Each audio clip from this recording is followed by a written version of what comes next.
The delivery revolution, how gold and silver are quietly leaving the system. 1. The new inflow mystery.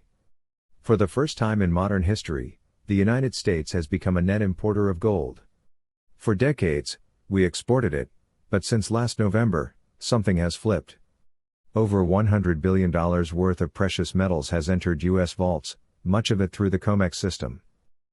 So what does that actually mean?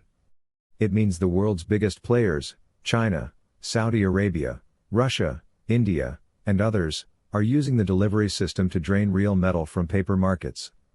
They're not speculating. They're taking possession. Footnote. This section establishes that the U.S. has shifted from gold exporter to importer, marking a historic inflection point tied to foreign accumulation and physical delivery. 2. The delivery anomaly. Historically, less than 1% of futures contracts on COMEX stand for delivery. But in August's first 3 days alone, 20,160 gold contracts, 100%, stood for delivery. That's over 2.16 million ounces, or $7 billion in gold.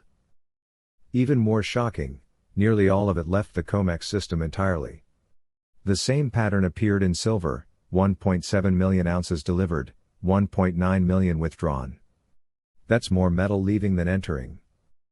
So what does that actually mean? Someone powerful isn't just taking ownership, they're removing it from circulation, permanently. Footnote. This section highlights unprecedented delivery ratios on COMEX as evidence of coordinated physical acquisition by sovereign and institutional buyers. 3. Once it leaves, it's gone. When metal leaves the COMEX ecosystem, it's effectively locked out. Even if stored in another Brinks vault, like Salt Lake City instead of JFK, it must be reassayed before re-entry, a costly process few undertake. So what does that actually mean? Every withdrawal is a quiet act of confiscation. Each ton of gold or silver removed weakens the paper leverage system that has long suppressed prices. Footnote. This section explains how COMEX withdrawal creates irreversible physical scarcity, undermining the paper-based derivative system. 4. The strategic metal war. Countries once viewed silver as industrial, now it's strategic. Modern warfare depends on silver and rare metals for weapons, electronics, and guidance systems. As these nations stockpile bullion, they're simultaneously reducing Western influence in the metals trade. Meanwhile, Western institutions, BlackRock, J.P. Morgan, and others, manage the paper side through ETFs like SLV, while also controlling major arms manufacturers. The same firms supplying weapons also hold the reconstruction contracts. So what does that actually mean? The military-industrial complex now extends into metals markets, war creates demand, demand fuels metal drain, and the cycle enriches those holding both paper and power. Footnote.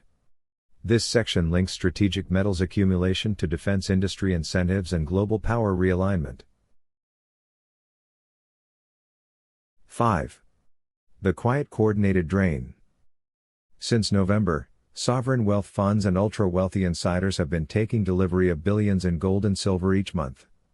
They know what's coming. These aren't small retail investors, they're the informed elite, and they're moving their wealth into non-counterparty assets. So what does that actually mean? The smartest money on earth is exiting paper promises for tangible reality. Footnote.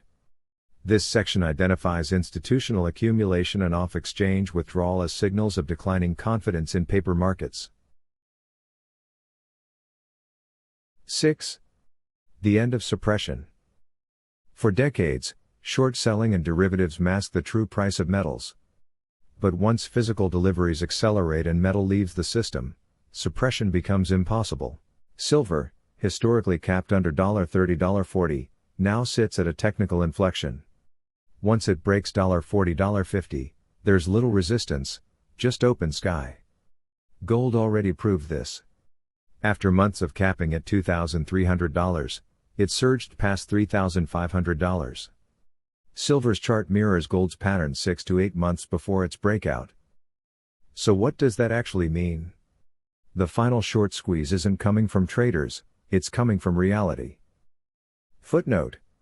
This section concludes that COMEX withdrawals signal the approaching end of price control as physical scarcity overtakes paper leverage. 7. The hidden reset. When the world's wealthiest entities remove billions in gold and silver from public systems, it's not speculation, it's preparation. Once physical supply breaks the illusion of paper abundance, prices won't rise gradually. They'll reprice violently. So what does that actually mean? The delivery drain is the first tremor of a new monetary fault line, where trust in paper dies, and tangible value returns. Footnote. This section frames the ongoing metal withdrawals as precursors to a monetary realignment driven by physical scarcity and geopolitical tension.